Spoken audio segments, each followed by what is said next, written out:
thank you for lending us your time today. You just got off a webinar that we hosted together with Bartley and Tony, and it was very insightful.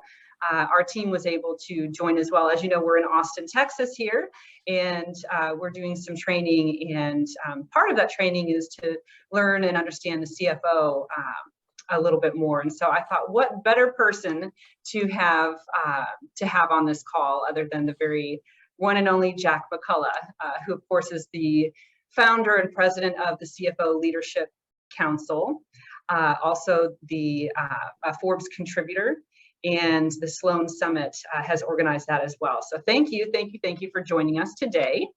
Glad to be here. And I just want to let you know, when I told my wife I was doing two, she assumed that every person you might ask was on vacation this week. Oh my gosh, yeah. And you just got back from vacation, right? Yeah, she's like, did they ask like 300 people and they were all on vacation before they came to you? So, like, no, not exactly. So, yeah. Well, thank you. So you started out at KPMG and you became a CFO of 26 different companies. You've worked with 35 different CEOs, and I'm letting some more people into the room here. And so you have quite a bit of experience. Again, the reason why we wanted to talk with you. And over the years, you said you've met some geniuses and also some lunatics, and we definitely want to hear about those lunatics. So you wrote a book called The Secrets of the Rockstar CFO, and there are 9 secrets. And we thought it'd be interesting to walk through each one of these secrets. So does that sound good to you? Absolutely, yeah. And yeah, maybe I was harsh with a few lunatics, but yeah, I'll just say some challenging personalities. So challenging personalities. That's a nice way to say it. Yeah. So the first secret is think strategically. So, rockstar CFOs have to, be the partner to the CEO. We always hear that, and we always say that, right? The CFO needs to be the strategic partner to the CEO and certainly to the board. Accenture actually says that it's the single most important relationship in a company. And if it's dysfunctional, of course, the company suffers. So let's kick it off with that, the dysfunction. Can you provide some examples of some CFO dysfunction with the CEO? Yeah, I worked in a company, my first CFO job. Sadly, I guess I'm getting right into it, huh? But I was like, not that I was anything great or anything, but I was like a pretty good financial thinker. I had achieved my first CFO job when I was about 30. I had a CPA, I had an MBA from MIT Sloan. So, I kind of knew what I was doing, and yet I still couldn't get this guy to stop calling me a bean counter.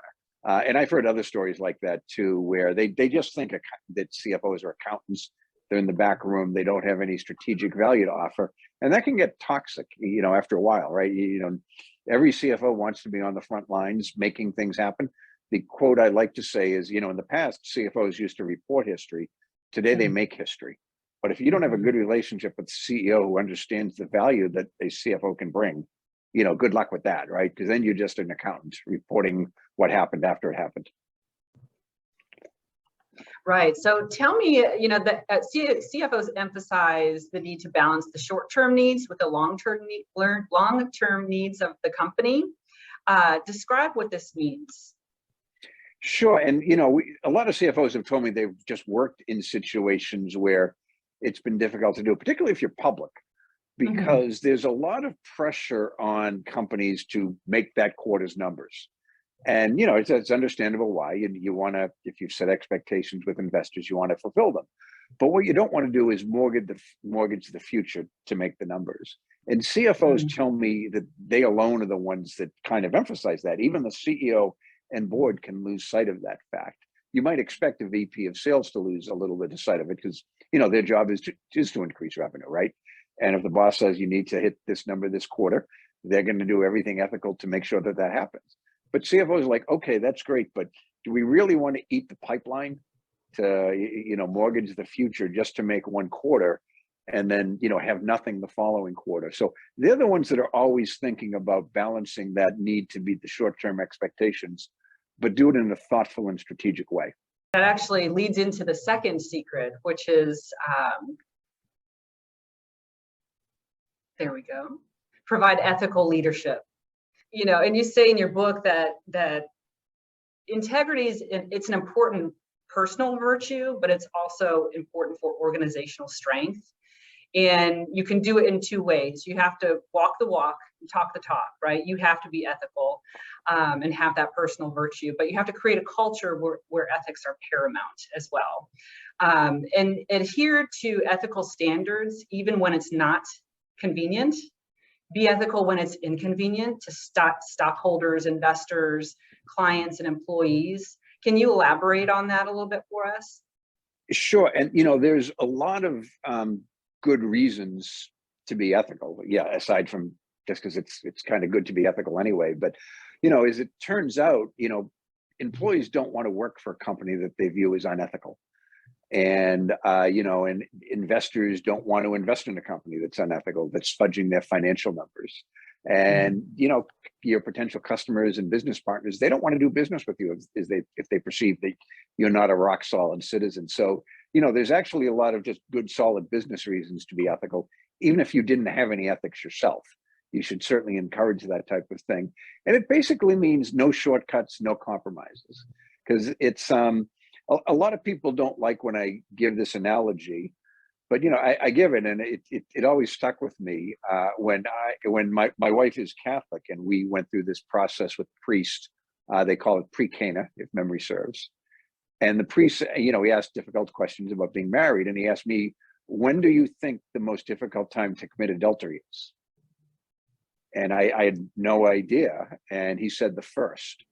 Yeah. And what he meant by that is once you make the first ethical compromise, the second one's easier, the third one's even easier, and so on and so forth.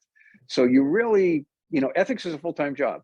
You don't want to say, I'm just going to do it this once and think that that's going to happen, because it's probably not, because once you've done it, you can rationalize it more easy. So, commit to it. And, I think most CFOs are ethical. The handful who aren't, they kind of become famous, like, Andy Fastow of Enron or someone like that. But for the most part, CFOs are very ethical people. They might have picked a different career path if they were not. But it's really setting the culture of ethics, making sure that people are thinking about ethical decisions in everything that they do. That everything they do, from anti-bullying policies at work, not polluting the environment, and certainly not fudging the financial statements. Yeah, your reputation is everything, right? If you lose that, you lose everything. And so much of our clients, that we bring on, it's referral business. It's because the private equity investors trust us. It's because they've talked to clients that have been with us for many years, or just newly onboarded, and they trust us. And so being ethical is paramount. And being ethical when it's inconvenient, when it comes to communication, be timely, clear, brief, but above all, be truthful in the way that you're communicating. And you talk about don't sell. The CFO is not there to sell. No selling. Leave that up to the sales team.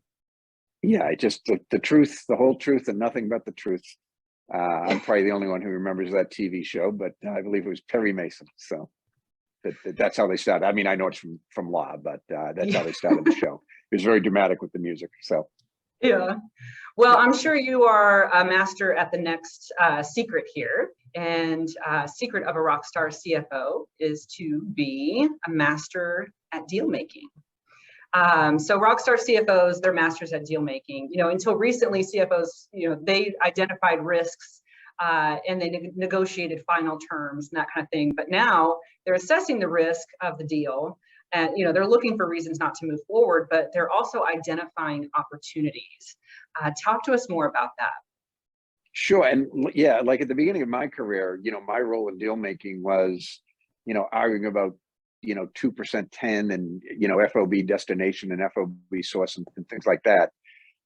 I suppose they're important, but they're not a real value add to the overall thing. And if it was going too long, someone would just say, concede every point the customer is making, sign the contract, and let's move on.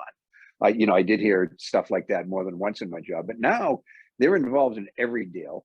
The obvious one, obviously, if you're going public or selling the company, the CFO is front and center, arguably the most important executive, including the CEO. But certainly number 2 or 3 if you don't buy that. But the other thing is, what they've discovered is CFOs are actually really good on sales. And I know a lot of salespeople, once I told them, they're bringing their CFOs on sales calls. And, that does a couple of things. First of all, CFOs, again, they do have the reputation for high integrity and for being honest. So the customer is inclined to believe something that comes from the CFO as opposed to, a salesperson. I'm not suggesting salespeople are ethical. I was in sales 8 years. So, I know they're not, but just, I know CFOs are trusted, by everybody.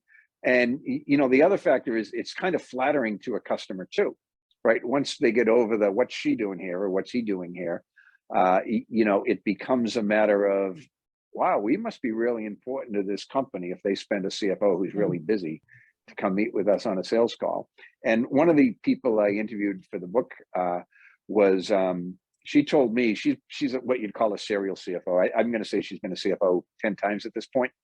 But she, one of the first things she does when she takes a new job is she calls the CFOs at the biggest customers. And again, not selling. She just wants to build a relationship with them and get to know them and make sure that her company is serving their company properly. And by the way, during a global pandemic and an economic crisis, isn't it beautiful to have those relationships in place, from the start, rather than try to build them just because you need them. Right. So you say she's a serial CFO. Now you're a retired CFO. Does that make you a recovering CFO? Something like that. Yeah. Well, I'm no longer a CFO. I'm not fully retired, to be clear. 2 years and 1 week, but who's counting? Yeah. So keeping on the secret, the master deal making, CFOs they're assessing the risk and they're looking for reasons not to move forward in a deal. Talk to us about that CFO no and CFO go that you mentioned in the book. Sure. Yeah. And back in the day, CFOs, they sort of felt like their job was to avoid mistakes as opposed to make things happen. And in fact, I don't know if I ever told you this, but I believe I invented the phrase CF no. So you aware, have I shared this with you before? No, and I've never seen it anywhere else. So this is the first time I saw it was when I read it in the book. Well, I was like, it was my first accounting job. I was 19. I was working at a local hospital, and the CFO, he was a classic CFO no. Everything was no. Can we, even like, I remember things changing the brand of coffee, but rethinking our risk profile, taking a different accounting position was no, no, no. So I started nicknaming him the CF no behind his back. And so one day he calls me in and he says, I understand you've been calling me the CF no. And, keep in mind, I'm a 19-year-old college student. My first reaction is my parents are going to kill me. And, and then my career is over. I'm going to get fired 5 weeks into my first accounting job. So I admitted it. And he said, I just want to say it's the finest compliment I've ever received in my career. Keep up the good work. You're going to go far. And I'm just thinking, what the heck just happened? How did I dodge that bullet? And turned out he was spelling the word no, K-N-O-W. He thought it was that I had such respect for his knowledge that I called him the CFO no. I never corrected him, but I just like, that's it. So that's right. I want to keep my job. Anyway, so a CFO no, in a nutshell, they look for reasons not to do a deal, but a CFO go is an individual who actually is looking for ways to make things happen. It's not like they're jumping on the bandwagon and they're saying go, go, go. Because sometimes they do have to say no. But if this makes sense and there are some hurdles, their job is to solve those problems, not to just point out the hurdles and tell people not to do it. Right. All right. Leading us on to the next secret, building elite teams. So I actually attended a CFO Leadership Council panel discussion here in Austin. This is a few years ago. And Robert Alvarez was on that panel. And he said one of his big pieces of advice with building elite teams was hire people that are smarter than you. And don't be afraid that they will outperform you, because that's what you want.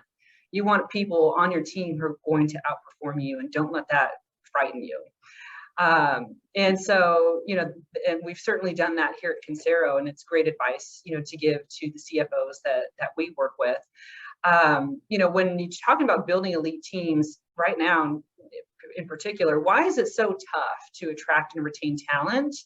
And how is the CFO uniquely positioned to help with that? Sure. And I just want to say, I don't know 5 people who are smarter than you. So I don't think it's possible for you to do something like that. But yeah, I learned from people like you, Jack. That's why. There you go. But the big thing, how long have we been talking about talent wars, right? I mean, 10 years longer. And, we survived a global pandemic and we stopped talking about talent wars for like 3 months. Just something keeps coming up. And right now it's the great walk-off. But CFOs, again, they're really good at recruiting, retaining, training teams, and motivating. And the other thing about them is they're actually really good cross-functionally. They will actually not just recruit finance and accounting people, but they can recruit engineering talent, sales talent. And I shared a story in the book. It was a Silicon Valley CFO. I'm not supposed to say who, but they have a product that I'm going to go on a limb and say you used it today. So you probably know who it is. But he was there pretty early, and he told us a story. They just couldn't get engineers to come work for him. And he said, I'll go get them. How many do you need? And, give me the name. So he actually called them himself. And he just, he took 7 or 8 engineers out to lunch, 2-hour lunches, and just said, I just want to meet you. I want to share the values and vision for the company, why I think you'd be have a great career here. And if you don't want to come, that's fine. We've had a fun lunch together, but I hope you'll join the team. And, he got 5 people when nobody else was able to. And it's not that he was more articulate or smarter or anything else, but, it's the same reaction that customers have. Wow, I must be really important if the CFO is taking time to meet with me one-on-one to recruit me and sell me the vision of it. And there's the believability too. That's brilliant. People do judge by what you do for a living, right? If I were to ask you a visual image of a used car salesman, a nurse, and a CFO, they're just going to conjure up different images to you, right? And in the professional world, CFOs have a very, very good image. Yeah, they're credible, honest, trustworthy. So bringing them into the recruiting process makes sense. It gives that potential recruit the confidence that they need to make that decision to move forward. And then you talk. Mm-hmm. And then you talk about. I was agreeing. I'm sorry. Yeah, hiring for the positions that you need in 3 years. So look at your company and what it's going to evolve to in 3 years, and hire for those positions, not just what you need right now to fill the gap. Yeah, exactly. You want people who share your passion, your energy, your work ethic, your professional ethics, all of those things to build a great organization. And to your point, I mean, hiring people smarter than you, it is a great strategy. A lot of CFOs, when they look for a controller, they look for a controller who's going to be a CFO in a year or 2. And, whether it means, it's possible they may have the current CFO's job at a different company, but then they nurture them, they mentor them, they help them grow and get that way. And it's just a great way to build a great team. But you do want to be forward looking, right? Because if you're planning for success, the company you are today and the company 3 years from now, very different skill set. And you don't want to just hire the people who can perform tasks today, but who won't grow with the company. Makes sense. Yeah, think and build for the future. All right, Indeed. The next secret of the Rockstar CFO is learn continuously. Of course, but that's what we're doing today here in Austin. We're here together to learn and educate ourselves and further develop in our careers. Learn continually. Outside of education, of course, you can get your MBA, and you can take different courses to continue your learning and development. But what's essential is peer-to-peer. Networking is paramount, and that I'm sure is one of the reasons why you found the CFO Leadership Council. Elite executives learn from one another, and they want to hear from one another. So tell us how the CFO Leadership Council fosters this peer-to-peer networking. Sure, you're right, and there are big companies with divisional CFOs, but in the companies who are members of the CFO Leadership Council, and for the most part, they tend to have less than $250,000 in annual revenue. There's only one CFO. So, it can be lonely, right? I mean, it takes a very brave person to go to their boss and say, I really don't understand this. Can you help me out with it? Or to go to the board of directors to do that. I mean, you have to have a fantastic relationship with the boss. You can't do that more than once or twice, I wouldn't think. So it's all about the peer network. And, within our community, and, it's not right for everybody, but, we at our live events before COVID, we'd always do an hour of networking before and after. It was optional. You didn't have to come if you didn't want to or didn't feel like you needed. And we also have a tool, we call it CFO Connect. It's actually just a simple Google Mail group. But, if you're having a problem, you can send it out and boom, 1,300 CFOs are aware of what you're trying to accomplish. And not all of them can help you, but, with 1,300, some of them can help you. And, we had one, it was actually kind of a proud moment for me. Because the woman, she just had a situation nobody had been through. And no one could help her. They, whatnot, with direct experience or anything like that. But, 5 of them reached out to me when I, just sort of concluded it wasn't going anywhere. They said, why don't we all just get together over Zoom and help her talk through the issues for an hour? And they didn't even know each other. It's like, and I posted, it was kind of one of those sensitive things. So I posted on her behalf anonymously. And, 5 strangers, not even knowing who the other person was, offered to give up an hour of their time just to help her solve this problem, which, is pretty vexing as it turns out. So, that's the power of, a network. Not everybody wants to be in a group with, 1,500 CFOs. Some just want to have a 5-person network, whatever works for you, but it's important. You're going to learn so much from your network. And find a mentor, right? Having a mentor is not a sign of weakness. In fact, we have a mentorship program here at Consero where, folks can sign up to be a mentee with another team member, and it's not a sign of weakness. Why do you think that is? Why do you think people, or why does the CFO maybe see that as a sign of weakness? And do you see a lot of CFOs that do have mentors, and that's a successful avenue for growth and development? Yeah, I mean, most of them that I interviewed had a mentor at some point in their career, and they were very successful. But I know a lot who don't because they think it's a sign of weakness. And yeah, it's not at all. It's a sign that you want to grow and improve, and you can't possibly, know everything and whatnot. So, one of the references in the book, it was she was a controller at Gillette, which at the time, it still is, but it was headquartered in Boston. It's now part of Procter and Gamble. But she wanted to be a divisional CFO, and she picked a mentor. The instinct is to pick somebody in your line of work who's just more senior. And, it's understandable you do that. She actually picked a VP of sales for her mentor. And I asked her why, and she said, bluntly, I was as good at finance and accounting as the CFOs. I thought having a better understanding of the business and the customer mindset would make me more significant. And, so it's sort of like think outside the box. It doesn't have to be, it probably shouldn't be your boss, candidly, but, it can depending upon the relationship. But, I have a mentor. One is a venture capitalist. Just, he's closed a lot of good deals. He sort of keeps me thinking of what CFOs want.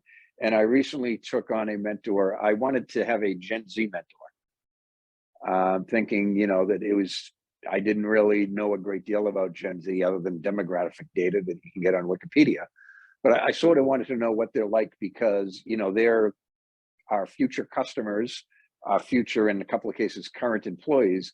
And, by the way, they're a pretty impressive group. If you get to know Gen Z, they're going to be your future bosses before too long.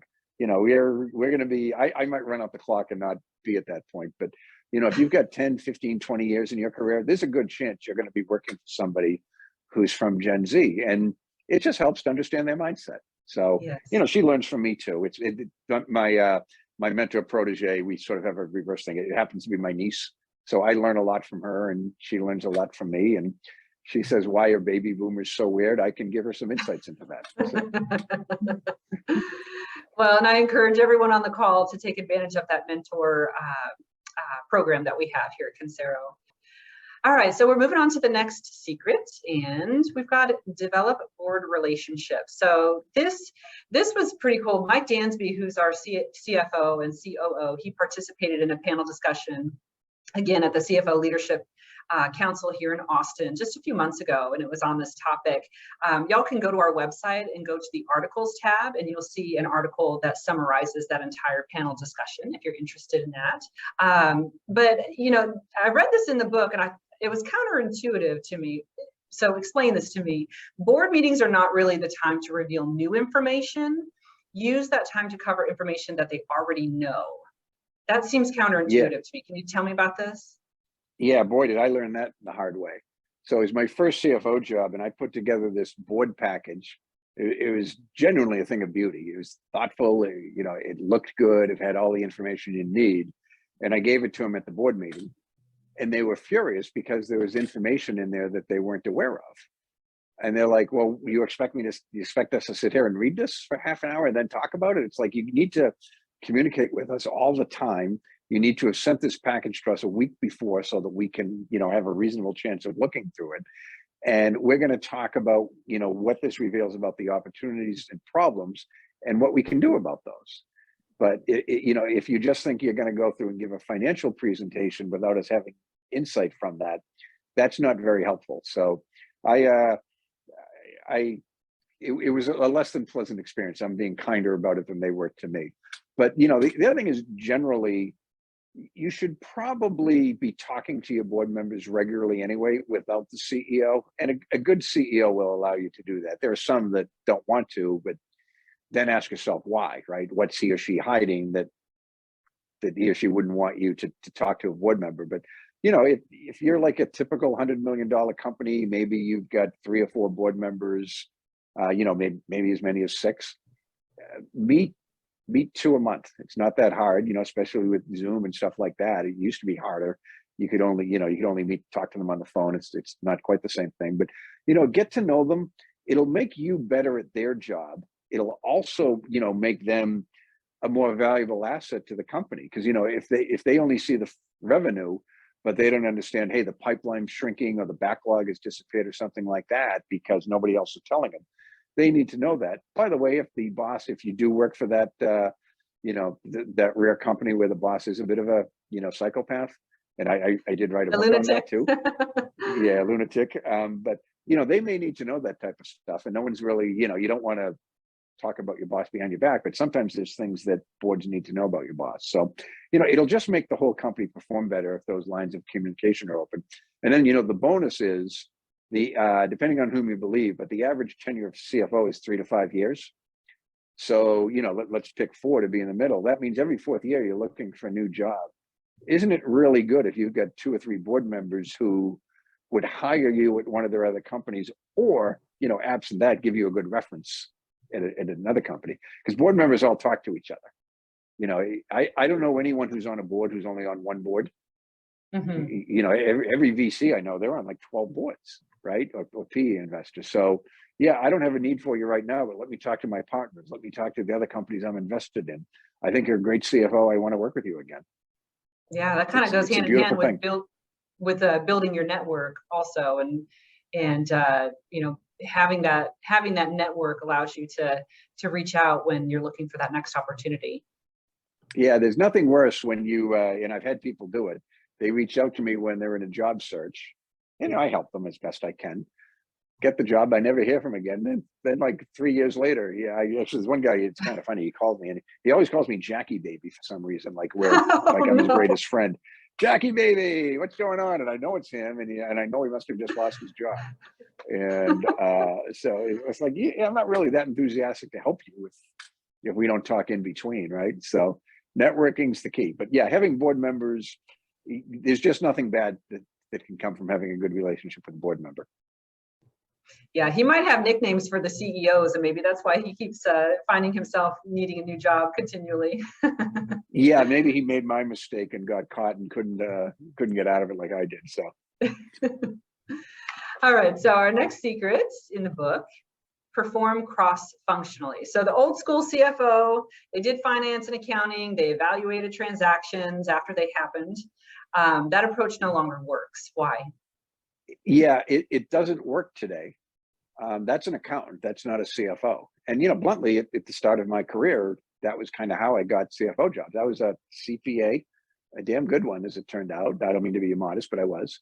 And that's what got me controller jobs, and that's what got me CFO jobs. But it's a lot, the CFO job in the modern world, it needs to be a lot more wider than that. You need to understand the entire business. You need to understand corporate strategy. Again, you're probably the one person that's going to have a direct relationship with the CEO. He or she's going to want your advice all the time above almost anyone else on the C-suite. You're their sounding board. If the emperor has no clothes, it's usually on the CFO to reveal that fact. It's an important relationship. And, you know, if you are viewed as just a bean counter, even if you're viewed as just an extraordinarily talented accountant, you're not going to have that type of relationship with the CEO. You know, you need to understand the business.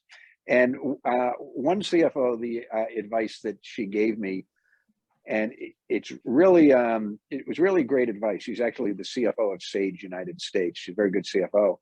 But she said, don't think of yourself as a financial executive. Think of yourself as an enterprise-wide executive who happens to be a financial expert. Subtle difference, but a big difference, right? You're not just, you don't perform in the world of finance and accounting. You're involved with sales. You're involved with strategy. You're involved with, you know, operations. Pretty much everything will have your fingerprints, other than maybe the top HR person. It's probably the most cross-functional job in the company. Right, and like, you know, in the sales process, you mentioned the CFO coming to the table to bring an indecisive prospect over the finish line. You know, the CFO is viewed as trustworthy, and they can, you know, deliver some confidence into the prospect on, you know, we do this, right? We have finance as a service. We have hundreds of clients. We do it really well, and giving our prospects or the CFO giving prospects that confidence can definitely be an asset for the company. Indeed. And CFOs, you know, to use an old school football analogy, they were the big, bold running back that was good at 4th and goal from the 1-yard line. That's when you bring your CFO in. You don't bring them in around midfield, but you bring them in, you get them close. You need to close this thing. The CFO you can probably do it more effectively with the CFO than you can even with the VP of sales in most cases. And I don't mean that disrespectfully. So. Okay, let's move on to the next secret here. Number 8 is maintain financial expertise. So is it fair to say that if you screw up the financials, then it doesn't really matter if you excel in any other area? You can be a really strategic CFO, but if you can't close the books or pass an audit,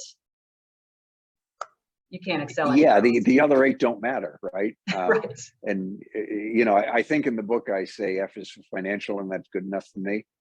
You know, Cookie Monster reference. I must have been watching Sesame Street when I wrote that chapter or something. But yeah, I mean, you know, the F is for financial, right? And it's always going to be a part of your job. And if you can't do that job competently, and more importantly, recruit a team, employees and outsource people to support your strength and allow you to be strategic, you're going to fail the rest of the business. Because if the numbers are right, you're not credible on any of these other things, and they're going to replace you with somebody who can actually close the books properly. I know one guy, and I've told this story. He's never recognized that it's him, which I'm lucky. But he was the CFO for a New York-based company. Not really New York. I just don't want to narrow it down to who he was. But it was one of the biggest revenue restatements in history. And, you know, they fired the auditors. The stock price literally went from like 100 to 3. We're talking a big deal. They got the revenue recognition wrong over a 5-year period. And they were, you know, there was a criminal investigation into him. And he basically said, it's not my problem. He said, I'm a strategic CFO. Talk to the controller. This isn't my responsibility. I would imagine any plaintiff's lawyer wanting to sue him would be like, can you repeat that? I want to get that on the record. You know, did I hear that right? What a fool, right? Even if you believed it. I mean, hopefully, well, he probably did. He's a good guy. He wouldn't lie. But, you know, he probably genuinely believed it. But it's stupid to believe that. And it's even dumber to reveal that you believe that. Of course, it's your fault. The president and CFO signed the financial statements in a public company, which this was. You know, he can't just say, well, the controller screwed up, you know, my bad, I'll fire him and replace him with someone better. Doesn't work that way. You got to get the numbers right. Right. And you just participated in a webinar that we delivered. And the webinar was around a survey that we did of 100 PE-backed CFOs. And one of the data points that came out of it was, the most important finance and accounting function for optimal growth is the ability to deliver timely and accurate financials. So my question is, if a CFO has someone like Consero and the FAS, the Finance as a Service, FAS model, Consero's doing all the blocking and tackling. We're taking care of all the transactions. We're making sure the books are closed in 5 to 10 business days. We're making sure that our clients are always audit ready at any moment. When a CFO has something like Consero, Finance as a Service, what can they spend their time on? When all that blocking and tackling is taken care of and done really effectively and accurately, what can they spend their time on, and how could they provide value to the board? Yeah, and Consero, it's my members who use Consero, and it's not like I need to sell the product to this audience, but I don't know if you guys actually realize just how critical you are, not only to closing the books, but to helping a company achieve its strategic objectives. Because, it's very important stuff, and the CFO recognizes this has to be done right. But they don't want to spend a lot of time getting it done right. They just want to have the team get it done right, including, world-class controller and someone like Consero, because, again, my members, less than $1 billion in revenue almost always. They can't go out and hire 60 people. And they also don't have the resources to train a relatively small team to do everything that needs to be done in a world that's constantly changing. They could do it themselves, but then they're not bringing strategic value. So yeah, I know what you do, but what may be happening, the greatest thing you do is you're allowing CFOs to be strategic because they don't have to worry about the blocking and tackling. They can just think about strategy. They build the relationships cross-functionally with the board, meet the customers. That's a lot of hours in a week. If they've got to go back and make sure that AR collections are being done timely and bank reconciliations are done right and the books are closed on time, it's not an easy job to do. And they can't do all these other things that add genuine competitive advantages to the organization. So I'm on my soapbox again, aren't I? Well, we've got another secret to reveal. It's the last one.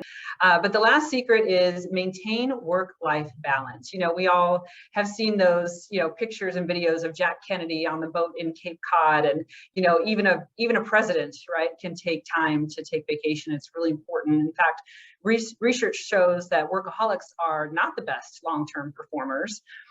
Jack, can you tell us about the correlation between physical exercise and executive success? And it's critical, right? I mean, you're going to have your stretches. You're going to be just too busy to work out, and you're a professional and you accept that. But as a lifestyle, every study you'll read, people who work out at least on a moderate level, they're better performers at their jobs. And there's a lot of reasons. One, you're healthier, you have more energy, but you think more clearly, you sleep better. You can just do your job better if you're physically strong and capable. And I'm not talking about running a triathlon or something like that, or even doing CrossFit, which regular people do CrossFit, but it's very difficult. But get to the work out 5 times a week. Lift weights a couple of days, do some yoga, do some stretching, just, keep the energy level up, keep the blood flowing, keep the weight off, eat right too, along with that. But it's a critical thing. Working out just brings so many benefits, and it's hard. It's hard when you work a 55-hour week and, you've got 2 kids and you don't want to miss soccer matches and school plays. And, you want to take them out on the college tour and, the other things that parents want to do with their kids. So, but, find the time to do it because it's important. And take care of yourself, not only physically, but mentally, right? Do things that you love to do, read a book, find a hobby that you love. I make bracelets, and I make bracelets and I give them away to my friends and people that I love. What makes you happy? What do you like to do to kind of give you that work-life balance? Yeah, for me, I mean, I as you know, I have 2 special needs sons. Mm-hmm. So, they do take up more time than typical children would be. They're 20 and 16 right now. But, as I've gotten older, I used to do daredevil type stuff. Like when I was younger, yeah, people like you, but yeah, I've been bungee cord jumping, parasailing. I've Wow. been skydiving a bunch of times. I used to love that stuff, but then I got married, and well, more I became my father, and my wife was like, "Yeah, you're not going to be doing that anymore." So Enough with the I've skydiving, become, Jack. yeah, skydiving. It's a fun thing to do, but I did that like half a dozen times. The bungee cord jumping, I have to admit, I was scared to death. Yeah. But what, you're halfway through, you can't stop it, right? Like jumping out of a plane, when you're up in the plane and you look down, you can say, okay, I changed my mind. But with a bungee cord, once you make that jump, you're kind of stuck. Committed. And you just, I was like, oh my God, what was I thinking? But so I stopped doing that. Right now, I recently discovered I have several brothers and sisters that I didn't know until a few years ago. So I've been spending a lot of time with them, getting to know their family. So I've become a boring middle-aged family dude. That's fantastic. I like it. All right, so those are the 9 secrets. That book is out there on Amazon. I encourage everybody to go read it. It's a really great, easy read, and I really enjoyed it. I'm going to add one bonus secret, and we're going to put that up here. I've got a bonus secret. Can anybody guess what that might be? So this bonus secret is lead with your heart. And Jack, you're the most humble person that I know. I love interviewing you. I love spending time with you and learning from you. And I've seen you work with your teams at the CFO Leadership Conference out there in Boston. And you really do lead with your heart. You do this so well. And it's just obvious with the way that your team interacts with you and you interact with them. And so there's a book out there, and we can pull it up on the screen here. Leading with Heart by John Baird and Edward Sullivan. And I have not read this book yet, but I am going to order it. This will be my next summer read. And they've got some points here. I think there's 5. Be inclusive. Well, and let me back that up. Lead with your heart, right? So we all work, we have our professional career, but we're people first. We are people first. Someone out there today is dealing with a colicky baby, and they didn't get any sleep last night, and they still have to perform 110% and want to perform 110% every day. I'm sure there's someone out there who's managing aging parents and figuring out how to get care for them. Someone out there is planning on a wedding, and it's kind of a distraction because it's so exciting. And some of us, I'm going to raise my hand, have 16-year-old teen kiddos who are starting new jobs and learning how to drive. And so we have our lives going on at the same time that we're working and we're giving everything to this career. But lead with your heart. Just take some of these bullets here and be inclusive, account for diverse employee needs, most certainly acknowledge people's fears. Right now it's kind of a scary time out there with a recession looming and all kind of turmoil going on. There is fear out there, and people have that and need to feel comforted there. Leverage core desires without letting them get derailed, and help people express their gifts to avoid mediocrity. Prioritize values and purpose above everything, including profit. So do you know any CFOs who are doing one of these really well? Maybe do you have a story on one of these? Boy, a story I'd have coming up with, but like one of the things that was obvious to me when I wrote the book, and I interviewed, I think it was 42. I haven't read my own book in a while, so I might be a little bit off there. But they never used the phrase, but it was very clear that they all had very high emotional IQs. That they genuinely cared about their teams, the people they worked for and with. They cared about the investors, they cared about the customers. It was apparent. And I bet if I asked them if they thought they had a high emotional IQ, they would have said no, or they would have said I never thought about it. But I think that they kind of do all of these things. And even more so the last few years, we've come a long way. But I think in COVID, you mentioned some examples of people you know, when people don't want to come back to work or whatever, you don't make judgments about that. You know, they may have a child with a weakened autoimmune system. You know, they may be taking care of a 90-year-old parent and they don't want to, you know, bring stuff into the house, whatever. You just don't know what is going on in people's lives, nor is it any of your business unless they choose to tell you. But, you know, just, you know, have a little empathy and, you know, make sure that you're, you know, putting an environment where everybody can be successful, you know. And it used to be, you know, weird to the whole outsourcing thing. It used to be weird. Like, you know, I used to run a contract CFO group, and when I used to get emails from some of my coworkers at like 2 o'clock in the morning, but for them it worked. They could, you know, they were good CFOs. They wanted to take a little bit of a career break, focus on their families, but they still wanted to do work and make some money and that type of stuff. Yeah, you know, it really wasn't a big sacrifice to set that up for them. By the way, the clients loved them. You know, the clients didn't care if they got it at 2 o'clock in the morning. I mean, you know, if there's a live meeting you have to be at. But for the most part, you know, respect people's differences and it'll actually reward you. Even if you think everything that you just said was hogwash, you know, do it for the good of the business, because your business will be stronger with an approach like this. Very few people want to work for a company that only does 2 of these 5. Right. Great point.